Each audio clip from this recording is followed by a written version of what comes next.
আসসালামু আলাইকুম ওয়া রাহমাতুল্লাহি ওয়া বারাকাতুহু। বিসমিল্লাহির রহমানির রহিম। আলহামদুলিল্লাহি রাব্বিল আলামিন ওয়াল আকিবাতু লিল মুত্তাকিন ওয়াস সালাতু ওয়াস সালামু আলা নাবিয়্যিহি মুহাম্মাদিন ওয়া আলিহি ওয়া আসহাবিহি আজমাইন, আম্মা বা'দ। সম্মানিত দিনদার ভাই বোনেরা, আজ আমি আপনাদের জন্য অত্যন্ত চমৎকার একটা ভিডিও নিয়ে হাজির হয়েছি। বন্ধুরা আমার, আজকের এই ভিডিওটি যদি শুরু থেকে শেষ পর্যন্ত দেখতে পারেন, আপনি নারী হন বা পুরুষ হন, আপনি যদি কোনো প্রকারের কোনো বিপদগ্রস্ত ব্যক্তি হন, অসুখ বিসুখ বালা মুসিবতে আক্রান্ত কোনো ব্যক্তি হন, মামলা মোকদ্দমায় জর্জরিত কোনো ব্যক্তি হন, শত্রুর দ্বারা নিষ্পেষিত নির্যাতিত কোনো ব্যক্তি হন, আজকের এই ভিডিওটি আপনার জন্যে। আজ আমি এমন একজন ওলি আল্লাহর জীবনী নিয়ে সংক্ষেপে এখানে কথা বলবো, যে মহান ওলির উসিলায় লাখো কোটি মানুষ যুগ যুগ ধরে মুক্তি পাচ্ছে, আলহামদুলিল্লাহ। বন্ধুরা আমার, আজ আমি কথা বলবো আল্লামা আজিজুর রহমান নেসারাবাদী হজরত কায়েদ সাহেব হুজুর রহমাতুল্লাহ আলাইকে নিয়ে। আমি যে নামটি বললাম, আল্লামা আজিজুর রহমান নেসারাবাদী কায়েদ সাহেব হুজুর, এই কায়েদ সাহেব হুজুর হচ্ছে আল্লামা আজিজুর রহমান নেসারাবাদী হুজুর রহমাতুল্লাহ আলাইর উপাধি, বরং তিনি সমগ্র বিশ্বে আল্লামা কায়েদ সাহেব হুজুর রহমাতুল্লাহ আলাই নামে সমধিক প্রসিদ্ধ। তো বন্ধুরা আমার, এই কায়েদ সাহেব হুজুর কে ছিলেন এবং কেনই বা আমি তাকে নিয়ে আলোচনা করব? বন্ধুরা আমার, যুগে যুগে মানুষের নানা রকম সমস্যা থেকে মুক্তির জন্য আল্লাহ রাব্বুল আলামিন বহু আউলিয়া কেরামকে বিভিন্ন নগরে বিভিন্ন দেশে প্রেরণ করেছেন। তো এই বাংলাদেশেও অসংখ্য অগণিত আউলিয়া এসেছেন, মানুষকে পথ দেখিয়েছেন। এমন কিছু মানুষ আমাদের মধ্যে আল্লাহ রাব্বুল আলামিন যুগে যুগে দিয়েছেন, তারা শুধু দ্বীনের খেদমতই করেন নাই, সমাজের নানা রকম খেদমত করে গেছেন। তো সেরকম একজন মহান ব্যক্তিত্বের নাম হচ্ছে আল্লামা আজিজুর রহমান নেসারাবাদী হজরত কায়েদ সাহেব হুজুর রহমাতুল্লাহ আলাই, যার জন্ম হচ্ছে আমাদের বরিশাল বিভাগের ঝালকাঠি সদর উপজেলার নেসারাবাদ গ্রামে। তো বন্ধুরা আমার, আমাদের বরিশালে এমন কোনো ব্যক্তিটি নেই, হিন্দু বৌদ্ধ খ্রিস্টান ইহুদি, সে যে ধর্মের যে বর্ণের হোক, যিনি আল্লামা কায়েদ সাহেব হুজুর রহমাতুল্লাহ আলাইকে শ্রদ্ধা করেন না, ভালোবাসেন না, তার দরবারে যান না, তার মাজার জিয়ারত করেন না, এমন লোকটি আসলেই খুঁজে পাওয়া দুষ্কর। তো বন্ধুরা আমার, এটা কেন হয়েছে? তিনি শুধু একজন দ্বীনের বার্তাবাহক ছিলেন না, দ্বীন প্রচারকারী ছিলেন না, তিনি সমাজের নানাবিধ খেদমতে নিজেকে সারা জীবন নিয়োজিত রেখেছিলেন। উনি এমন এক মহান ব্যক্তিত্ব ছিলেন, যিনি গর্ব করে বলতেন যে আজিজুর রহমান তার সারা জীবনে একটা মিথ্যা কথা বলেছে, আজিজুর রহমানের মনে পড়ে না। সুবহানাল্লাহি ওয়া বিহামদিহি সুবহানাল্লাহিল আযীম। উনি যে কোনো অসুখ বিসুখ বালা মুসিবতের জন্যে পানি পড়া দিতেন, তেল পানি কালোজিরা কিশমিশ মধু এগুলো পড়ে দিতেন।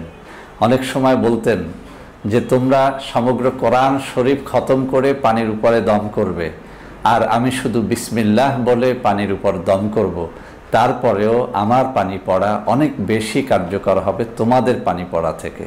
সুবহানাল্লাহি ওয়া বিহামদিহি সুবহানাল্লাহিল আযীম।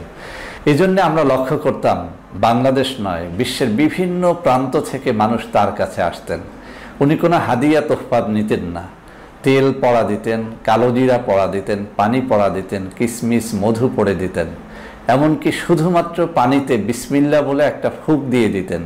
ওই পানি যত বড় কঠিন রুগীকেই খাওয়ানো হোক না কেন, রুগীটি সাথে সাথে আরোগ্য লাভ করত। সুবহানাল্লাহি ওয়া বিহামদিহি সুবহানাল্লাহিল আযীম। তো বন্ধুরা আমার, ওনার ব্যক্তিত্ব সম্পর্কে ছোট্ট একটা কাহিনী বলি। যার জীবনে ধন সম্পদের কোনো অভাব ছিল না, অসংখ্য অগণিত মানুষ দৈনিক তার সাথে দেখা সাক্ষাৎ করতেন। কেউ কোনো ফল ফলাদি নিয়ে আসতেন, টাকা নিয়ে আসতেন। এমনও দেখেছি যে একই ব্যক্তি 10 লাখ টাকা 20 লাখ টাকা ওনার হাতে হাতিয়ে তুলে দিতেন। উনি প্রত্যেককে আলাদা আলাদাভাবে জিজ্ঞেস করতেন যে 5 ওয়াক্ত নামাজ আদায় করো কিনা। তো কোনো ব্যক্তি যদি বলতো যে না হুজুর আমি 5 ওয়াক্ত নামাজ আদায় করি না, উনি সাথে সাথে তার হাদিয়াটা ফেরত দিয়ে দিতেন এবং বলতেন যে তুমি 5 ওয়াক্ত নামাজ আদায় করে এরপরে এই হাদিয়া আমার কাছে নিয়ে আসবে, আমি গ্রহণ করব, তার আগে নয়। সুবহানাল্লাহি ওয়া বিহামদিহি সুবহানাল্লাহিল আযীম। যত টাকা ওনার কাছে দৈনিক আসতো মান্যতের জন্য, আমরা কখনো কখনো দেখেছি যে কোনো দিন একদিনই 5 লাখ, 10 লাখ, 20 লাখ হয়ে যেত, কিন্তু উনি মান্যতের সমস্ত টাকা গরিব দুঃখী মিসকিনকে বিলিয়ে দিতেন। সুবহানাল্লাহি ওয়া বিহামদিহি সুবহানাল্লাহিল আযীম। টাকা পয়সা, ধন দৌলত বা দুনিয়ার প্রতি তার সামান্যতম মোহ ছিল না। এই কারণে আমরা দেখতাম যে ওনার ব্যক্তিত্ব এতটাই প্রখর ছিল, বড় বড় মন্ত্রী, মিনিস্টার, অনেক বড় লেভেলের অনেক ব্যবসায়ী, অনেক সমাজপতি ওনার কাছে সামান্য দোয়া নেয়ার জন্য ঘন্টার পর ঘন্টা লাইনে দাঁড়িয়ে থেকে তারপরে দেখা সাক্ষাৎ করতেন। ওনার কদমের সামান্য ধুলি নেয়ার জন্যে আমি এমন সব মন্ত্রীদের দেখতাম যেসব মন্ত্রীদের কাছে যাওয়াটাই দুষ্কর আমাদের মতো মানুষের জন্য, কিন্তু সেই সব বড় পদের মন্ত্রীরা এসে ওনার দরবারে ঘন্টার পর ঘন্টা বসে থাকতেন। যতক্ষণ পর্যন্ত না তিনি তার খাস কামরায় ডাকতেন ততক্ষণ পর্যন্ত কোনো মন্ত্রীর অধিকার ছিল না বলার যে দরজাটা খোলো, হুজুরকে একটু দেখব। উনি যখন ডাকতেন তখনই যেতেন। তো যাই হোক, ওনার মতো মহান ব্যক্তিত্বের জীবনী যদি আমি ঘন্টার পর ঘন্টা আলোচনা করি শেষ হবে না। ওনার সব থেকে বড় কারামত ছিল ওনার সামনে এসে কেউ মিথ্যা কথা বলতে পারতেন না। আমাদের দেশে এখনও একটা বিষয় প্রচলিত আছে, আগেও ছিল, যখন উনি হায়াতে বেঁচে ছিলেন আমরা দেখেছি কোথাও ডাকাতি হলে, কোথাও কোনো বড় ধরনের অপরাধ সংঘটিত হলে প্রতিপক্ষ যদি তাকে বলতো যে তোমার সব কিছু মেনে নিলাম, কিন্তু তুমি একবার বলবে, হযরত কায়েদ সাহেব হুজুর রহমতুল্লাহ আলাইহির হাত ধরে তুমি একবার শুধু বলবে যে আমি ডাকাতি করি নাই, যদি বলতে পারো আমরা মামলা মোকদ্দমা তুলে নেব, তুমি যদি বলতে পারো এই মোবাইলটা আমি চুরি করি নাই, এটা যদি হুজুরের হাত ধরে বলতে পারো আমি মোবাইলের দাবি ছেড়ে দেব। আমরা দেখেছি যে কোনো অপরাধী, প্রকৃত অপরাধী তার হাত ধরে কখনো মিথ্যা বলার সাহস পেতেন না। এর একটা বড় কারণ ছিল, কয়েকবার দেখা গেছে যে কোনো অপরাধী তার হাত ধরে মিথ্যা কথা বলেছে, লোকটি সাথে সাথে পাগল হয়ে গেছে। এরকম 2-1টা পাগল এখনও আমাদের ঝালকাঠিতে বেঁচে আছে, যারা হুজুরের হাত ধরে মিথ্যা বলে পাগল হয়ে গেছে। 2008 সনে উনি মারা গেছেন। ওনার কবর মোবারক এখনও ঝালকাঠির নেছারাবাদ গ্রামে রয়েছে। ওনার করা বিশাল প্রতিষ্ঠান সেখানে এখনও দিনের আলো ছড়াচ্ছে। এখনও পর্যন্ত কোনো ডাকাত, চোর, বদমাইশ, কোনো প্রতারক, গুন্ডা ওনার মাজারের সামনে দাঁড়িয়ে কখনো মিথ্যা বলতে পারেন না। এখনও আমাদের ঝালকাঠিতে কোনো বড় মামলার আসামিকে যদি বলা হয় যে আমরা মামলা তুলে নিব, যদি তুমি একবার শুধু কায়েদ সাহেব হুজুরের মাজারের সামনে দাঁড়িয়ে বলবে যে এই অপরাধটা তুমি করো নাই, আমরা দেখেছি যে কোনো অপরাধী সে কিন্তু মাজারের সামনে এসে এই কথা বলতে সাহস করে না, কেননা সে জানে যদি মাজারের সামনেও মিথ্যা কথা বলে সে পাগল হয়ে যাবে। তো বন্ধুরা আমার, এরকম 1-2 ঘটনা নয়, হযরত কায়েদ সাহেব হুজুর রহমতুল্লাহ আলাইহির সমগ্র জীবনটাই ছিল একটা কারামত। উনি অনেক সময় বলতেন যে আমার একটা হালত আসে, যে হালতে আমি প্রত্যেকটা ব্যক্তির কলবের দিক তাকিয়ে বলতে পারি এই লোকটা চোর, বদমাশ, গুন্ডা, প্রতারক বা অন্য কিছু। তো অনেক সময় সাবধান করে দিতেন, তোমাদের মধ্যে যারা প্রতারক, গুন্ডা, বদমাশ, চোর আমার এই হালত অবস্থায় আমার সামনে আসবে না, আমি কিন্তু ধরে ফেলবো। আমরা এরকম অনেক ঘটনা দেখেছি যে তার বাড়ির মাহফিলে কোনো চোর এসেছে, গুন্ডা এসেছে, জুতা চুরি করবে, তার সামনে পড়েছে, সাথে সাথে সে ধরে ফেলেছে এবং পুলিশের হাতে তুলে দিয়ে বলেছে যে এটা একটা চোর। পুলিশ তদন্ত করে স্বীকার করিয়েছে যে আসলেই সেটা ছিল চোর।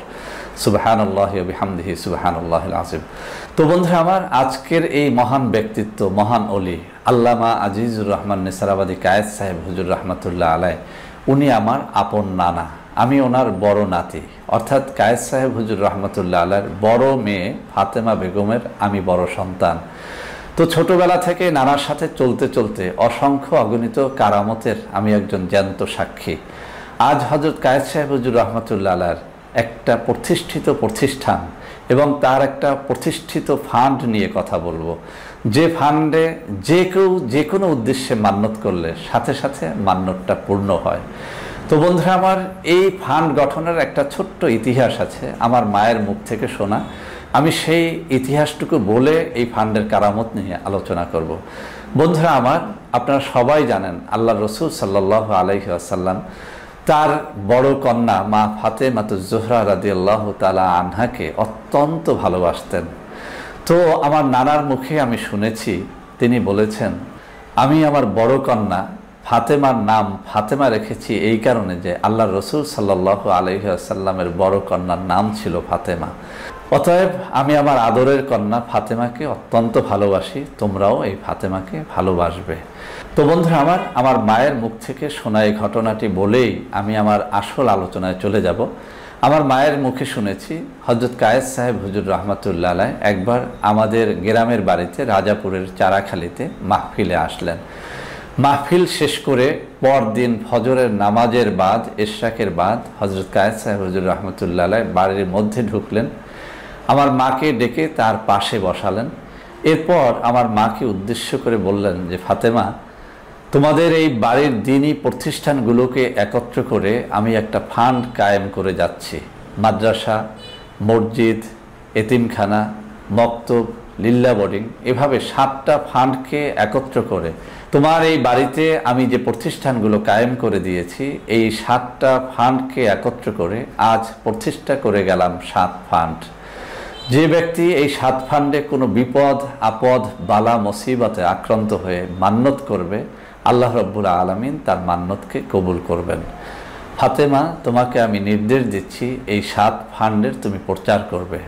তো বন্ধুরা আমরা তখন ছোট ছিলাম, আমরা যখন বড় হয়ে গেলাম আমার মা আমাদেরকে ডেকে বললেন, একটা কাগজ দেখিয়ে বললেন যে এই কাগজটা তোমার নানা হযরত কায়েস সাহেব হুজুর রহমাতুল্লাহ আলাইহির নিজ হাতে লেখা, তোমরা পড়ে দেখো, এখানে 7টা ফান্ডের কথা উল্লেখ আছে। অর্থাৎ কায়েস সাহেব হুজুর রহমাতুল্লাহ আলাইহ আমার মাকে শুধু বললেন না, হাতে 7টা ফান্ড একটা কাগজে লিখে দিয়ে গেলেন। এখনো পর্যন্ত স্মৃতি হিসেবে আমার মায়ের কাছে সেই 7 ফান্ডের কাগজটা সংরক্ষিত আছে। তো মায়ের কাছ থেকে শুনে শুনে অসংখ্য মানুষ এই 7 ফান্ডে মান্নত করা শুরু করলেন। আমরাও বিভিন্ন বিপদ আপদে মান্নত করা শুরু করলাম। সত্যি আল্লাহ রাব্বুল আলামিনের কি কুদরত! আল্লাহর ওলিদের মুখের কথা, জবানের কথা কখনোই বিফল হয় না। এটা আল্লাহর ওলিদের প্রতি আল্লাহর একটা বিশেষ কুদরত বা বিশেষ রহমত, বিশেষ দৃষ্টি। আল্লাহর ওলিরা যখন যেটা করেন সেটা কবুল হয়ে যায়।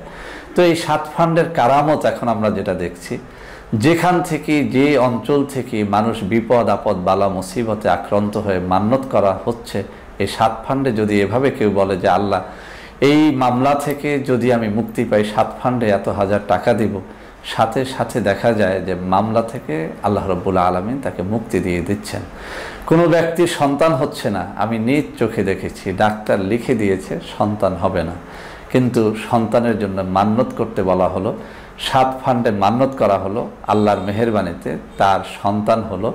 আমি নিজে দেখেছি 7 ফান্ডে টাকা নিয়ে হাজির হতে এমন কিছু মানুষ যাদের সন্তান হচ্ছিল না, ইন্ডিয়া গিয়েও হচ্ছিল না, বিভিন্ন কান্ট্রিতে বড় বড় চিকিৎসকের দ্বারস্থ হয়েও হচ্ছিল না, 7 ফান্ডে মান্নতের উসিলায় সন্তান হয়ে গেছে আলহামদুলিল্লাহ। কেউ কাউকে বিয়ে করতে চাচ্ছে, হচ্ছে না, মান্নত করতে বলা হলো, 7 ফান্ডে মান্নত করা হলো, আল্লাহর মেহেরবানিতে বিয়েটা হয়ে গেল। এরকম অসুখ বিসুখ থেকে মুক্তি, মামলা থেকে মুক্তি, বড় বড় সমস্যা থেকে মুক্তির জন্য যখনই কেউ 7 ফান্ডে মান্নত করে, সাথে সাথে তার সেই মান্নত পূর্ণ হয়ে যায় আলহামদুলিল্লাহ। তো বন্ধুরা এরকম কয়টা ঘটনা আমি বলবো। আপনারা যারা আমার কাছে বিভিন্ন অঞ্চলে যখন আমি সফরে যাই এবং আমার সাথে দেখা সাক্ষাৎ করে নানা রকম দুঃখ কষ্ট বালা মুসিবতের কথা বলেন, তাবিজের জন্য আসেন, বিভিন্ন রকমের সমস্যার জন্য ঔষধের জন্য আসেন, আমি যখন নিরুপায় হয়ে যাই, অনেকবার ঔষধেও যখন ভালো হয় না, অনেক তাবিজেও যখন তার সমস্যা দূর হয় না, তখন আমি নিজেই বলে দেখেছি যে ভাই মান্নত করো, কায়েস সাহেব হুজুর রহমাতুল্লাহ আলাইহির প্রতিষ্ঠিত 7 ফান্ডে মান্নত করে দেখো। এই মান্নতের কোনো টাকা পয়সা আগে দিতে হয় না, তুমি শুধু এভাবে বলবে যে আল্লাহ অমুক মামলা থেকে নিষ্কৃতি পেলে এত হাজার টাকা 7 ফান্ডে দেব, তুমি মান্নত করে দেখো, যদি তুমি নিষ্কৃতি পেয়ে যাও মান্নত আদায় করে দিবে। আলহামদুলিল্লাহ এরকম অনেক মানুষকে আল্লাহ রাব্বুল আলামিন মুক্তি দিয়েছেন। এরকম সন্তান হয় না, ইন্ডিয়াতে গিয়েছে সন্তান হয় না, মান্নত করতে বলেছি, আলহামদুলিল্লাহ সন্তান হয়েছে। এরকম ঘটনা অনেকগুলো আমার নিজ চোখেই দেখেছি, আগেই বললাম। তো বন্ধুরা আজকে মূলত আপনাদের সামনে এই ঘটনাগুলো বলার একটাই মকসুদ, সেটা হচ্ছে আপনারা যারা টাকার অভাবে চিকিৎসা নিতে পারেন না, একটা বড় মুসিবতে পড়ে গেছেন, বড় কোনো জালিম আপনার উপরে নির্যাতন করছে, এই জালিমকে দমন করা আপনার জন্য সহজসাধ্য নয়। বড় কোনো আমল করা যেটা দিন দিন করতে হয়, বছরের পর বছর করতে হয়, শত্রু দমনের দোয়া অথবা অন্য কোনো দোয়া পাচ্ছেন না, তাদেরকে বলবো আপনার মান্যত আপনি করে দেখেন, জাদুর মতো এটা কাজ করে। শুধু আপনি করে রাখবেন, 1 টাকাও অগ্রিম দিবেন না। আপনি 50,000 টাকা মান্যত করেছেন, সন্তান লাভের জন্য গরু মান্যত করেছেন অথবা অন্য কিছু মান্যত করেছেন, 1 টাকা কেউ আপনাকে ফোন করে বিরক্ত করে চাইবে না। আপনি মান্যত যখন পূর্ণ হবে, অর্থাৎ আপনি যে জন্য মান্যতটা করেছেন সেই মান্যতটা যখন পরিপূর্ণ হবে, মামলা থেকে নিষ্কৃতির জন্য মান্যত করেছেন, মামলা থেকে নিষ্কৃতি পেলে আপনি মান্যতের টাকা আদায় করবেন। ওষুধ থেকে নিষ্কৃতির জন্য মান্যত করেছেন, ওষুধ থেকে মুক্তি পেলেই কেবল আপনি মান্যতটা আদায় করবেন। অনেকেই জানেন না মান্যত কিভাবে করতে হয়, আমি সংক্ষেপে এখানে শিখিয়ে দিচ্ছি, মনে রাখার চেষ্টা করবেন। মান্যতটা এভাবে করবেন যে, হে আল্লাহ, আমার এই ওষুধ থেকে যদি তুমি আমাকে মুক্তি দিয়ে দাও, আমি হযরত কায়েস সাহেব হুজুর রহমতুল্লাহ আলাইহির প্রতিষ্ঠিত, তার বড় মেয়ের বাড়িতে প্রতিষ্ঠিত এই যে 7 ফান্ড, সেই 7 ফান্ডে আমি এত হাজার টাকা দেব। আপনার ওষুধটি থেকে যদি আপনি মুক্তি পেয়ে যান, তখনই আপনি মান্যতটি আদায় করবেন, এর আগে মান্যত আদায় করবেন না।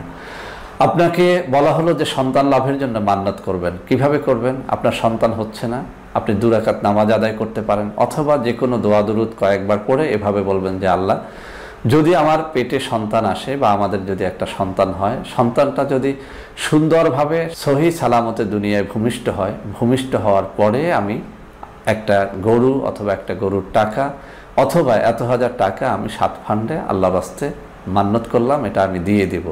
আপনার যদি সত্যিকার অর্থেই পেটে সন্তান আসে এবং যদি সেটি সহি সালামতে ভূমিষ্ঠ হয়, ভূমিষ্ঠ হওয়ার পরে আপনি আপনার মান্যত আদায় করে দেবেন।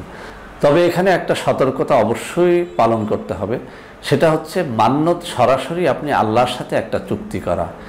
অনেকেই মান্যত করে থাকেন, মান্যতের পরে সেই চুক্তি অনুযায়ী টাকা দিতে কার্পণ্য বোধ করেন। অনেকে মনে মনে ভাবেন যে স্যার তো আর আমাকে খুঁজে পাবে না, হুজুর তো আর আমাকে খুঁজে বের করবে না, তাহলে মান্যতের টাকা না দিলেই বাকি। ছোট্ট একটা ঘটনা বলি। এক লোক অর্থাৎ এক স্বামী এবং স্ত্রী আমার কাছে আসলেন। এই স্বামীটা অনেক বেশি শিক্ষিত, স্ত্রীর কথা ছিল যে স্যার অনেক বেশি শিক্ষিত হওয়া সত্ত্বেও তার চাকরি হচ্ছে না, আপনি এমন একটা পথ বাতলে দেন যাতে করে আমার স্বামীর একটা ভালো চাকরি হয়। তো আমার এখনও মনে আছে এই ঢাকায় আশকোনা অফিসের ঘটনা। তো আমি তাকে মান্যত করতে বললাম এভাবে যে, আপনি মান্যত করে রাখেন যে যদি আপনার স্বামীর একটা ভালো চাকরি হয়, চাকরি হলে প্রথম মাসের বেতনটা আপনি আল্লাহর রাস্তে 7 ফান্ডে দিয়ে দেবেন। তো যথারীতি আমার সামনেই ওই মহিলা এবং স্বামী উভয় মান্যত করলো যে একটা ভালো চাকরি হলে উনি ভালো রকম একটা টাকা দিয়ে দেবে। বিশেষ করে আমার শেখানো অনুযায়ী উনি বললেন যে প্রথম মাসের বেতন তো অবশ্যই 7 ফান্ডে দিয়ে দিবেন, সাথে আরও কিছু উনি দিয়ে দিবেন।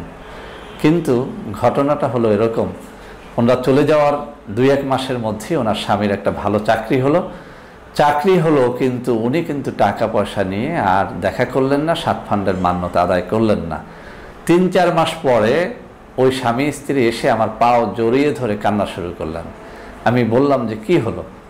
তো ওনারা স্বীকার করলেন যে স্যার আপনার কথা অনুযায়ী মান্যত করেছিলাম, ভালো একটা চাকরি হলো, প্রায় 60-65 হাজার বেতন হলো, কিন্তু শয়তান দাগা দিল, মনের মধ্যে আসলো যে এটা হুজুরের দোয়ায় বা 7 ফান্ডের মান্যতের কারণে হয়েছে, এটা নাও তো হতে পারে, আমাদের চেষ্টায় চাকরিটা হয়েছে, তো টাকা দিব কেন? তো ওনারা আর টাকা দিলেন না, গড়িমসি করলেন। 3 মাসের মাথায় চাকরিটা চলে গেল। এই চাকরিটা ফেরতের জন্য এবার আবার আমার কাছে আসলেন যে চাকরিটা যেন আল্লাহ আবার তাকে ফিরিয়ে দেয়, তাহলে ওনারা 3 মাসের বেতন তুলে দিবে। তো আসলে এরকম হয় না, আল্লাহর সাথে ওয়াদা করা, সেই ওয়াদা খেলাপ করলে সেই শাস্তি কিন্তু হয়ে যায়। এজন্য মান্যত আপনি যদি করেন, সেটা যেটাই করেন সেটা আপনি অবশ্যই মান্যত পূর্ণ হয়ে গেলে, আশা পূর্ণ হয়ে গেলে সাথে সাথে আদায় করার চেষ্টা করবেন। আর একটা জিনিস সবসময় আপনারা লক্ষ্য রাখবেন, আপনার মুসিবত যত বড় আপনার মান্যত যেন তত বড় হয়। যেমন আপনার আর্থিক সঙ্গতি আছে আর আপনার মুসিবতটাই অনেক বড়, এমন একটা মামলায় পড়েছেন যেখান থেকে আপনি 50 লক্ষ টাকা খরচ করেও আপনি মুক্তি পাওয়া এটা সম্ভব নয়।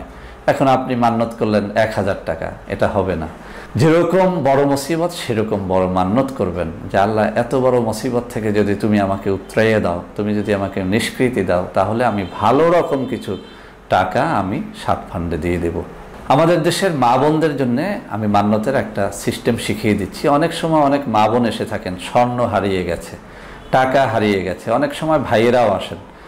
আমি আপনাদেরকে বলবো এরকম হারানো ঘটনার ক্ষেত্রে মান্যতটা এভাবে করবেন যে আল্লাহ আমার এত লক্ষ টাকা হারিয়ে গেছে, অথবা অমুকের কাছে আমি এত লক্ষ টাকা পাই কিন্তু উনি অনেক বড় প্রভাবশালী, আমার টাকা দিচ্ছে না।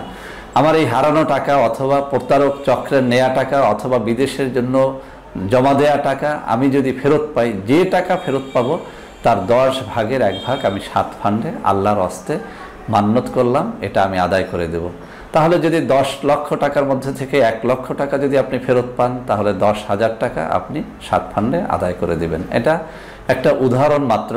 আপনি যে স্বর্ণ হারিয়েছেন, স্বর্ণ খুঁজে পাওয়ার পরে ওই স্বর্ণের বাজার যে মূল্য আছে তার 10 ভাগের 1 ভাগ মান্যত করে আপনি সেই মান্যতের টাকাটা আপনি আদায় করে দেবেন।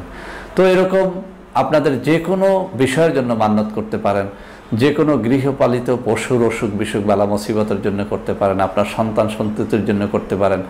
বিদেশে যাওয়ার জন্য চেষ্টা করতেছেন, হচ্ছে না, বিদেশ যাওয়ার জন্য এভাবে মান্যত করতে পারেন যে আল্লাহ আমি যদি অমুক দেশে যেতে পারি, যাওয়ার পরে প্রথম মাসের বেতনটা আমি আল্লাহর হস্তে সাত ফান্ডে দিয়ে দেব।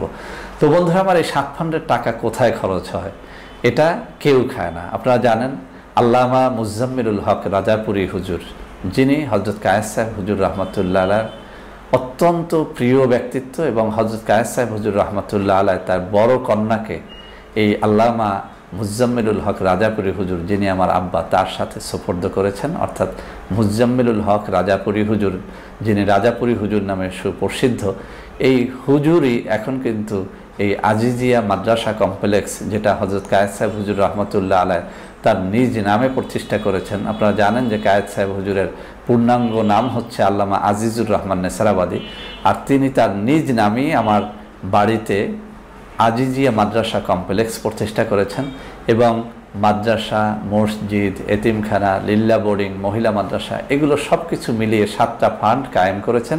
আলহামদুলিল্লাহ এই 7 ফান্ড এখন অত্র অঞ্চলের একটা সবথেকে কারামতি ফান্ডে পরিণত হয়েছে। তো বন্ধুরা আমার এই 7 ফান্ডে আপনারাও মান্যত করে দেখেন, যে কোনো উদ্দেশ্যে। আমি আবারও বলছি, পরীক্ষামূলক মান্যত করে দেখেন, ফল পাবেন। এটা আল্লাহর ওলিদের একটা কারামত। আল্লাহ রাব্বুল আলামিন আল্লাহর ওলিদের মাধ্যমে এমন কিছু ঘটনা ঘটিয়ে দেখান যার মাধ্যমে অমুসলিমরাও মুসলিম হয়ে যায়, ফাসেক ফুজ্জাররা তাদের ফুসুকি ছেড়ে দ্বীনের পথে চলে আসে, নামাজ ধরে, রোজা ধরে, আল্লাহর পথ ধরে। তো বন্ধুরা আমার আজ আর কথা বাড়াবো না। যারা নানা রকম বিপদে আক্রান্ত আছেন তাদেরকে বলবো অবশ্যই আপনারা চলে আসবেন, সাত ফান্ডে মান্যত করবেন। যে কোনো বিপদের জন্য পরীক্ষা করে দেখেন, ইনশাআল্লাহ আপনাদের মান্যত পূর্ণ হবে। তো আজ এ পর্যন্তই, সবাই ভালো থাকবেন। সবশেষে একটা কথা বলে দিচ্ছি, আমাদের প্রত্যেকটা ভিডিও নকল হয়, বিভিন্ন চ্যানেলে দেখবেন একদল প্রতারক চক্র আমাদের ভিডিওগুলো ওই সব প্রতারণাপূর্ণ চ্যানেলে দিয়ে আমাদের নম্বরগুলো সেখান থেকে সরিয়ে ফেলে, এরপরে তাদের নাম্বার দিয়ে ওই নাম্বারে টাকা পয়সা চেয়ে থাকে, এভাবে আপনাদের কাছ থেকে লাখ লাখ টাকা হাতিয়ে নিয়ে থাকে। আপনারা যারা সাত ফান্ডের টাকা দেবেন সরাসরি আমার সাথে দেখা সাক্ষাৎ করে দিবেন, অথবা ভিডিও কলে আমাকে দেখে এরপরে টাকা পয়সা লেনদেনের চেষ্টা করবেন। অন্যথায় শুধুমাত্র ফোনে কথা বলে আপনারা কোনো ধরনের টাকা পয়সা লেনদেন করবেন না। এই ভিডিওর স্ক্রিনে বেশ কয়েকটা নাম্বার দেয়া থাকবে, সেই নাম্বারে যোগাযোগ করেও আপনারা সাত ফান্ডের টাকা পরিশোধ করতে পারবেন। সবাই ভালো থাকবেন। আল্লাহ হাফেজ। আসসালামু আলাইকুম ওয়া রাহমাতুল্লাহি ওয়া বারাকাতুহু।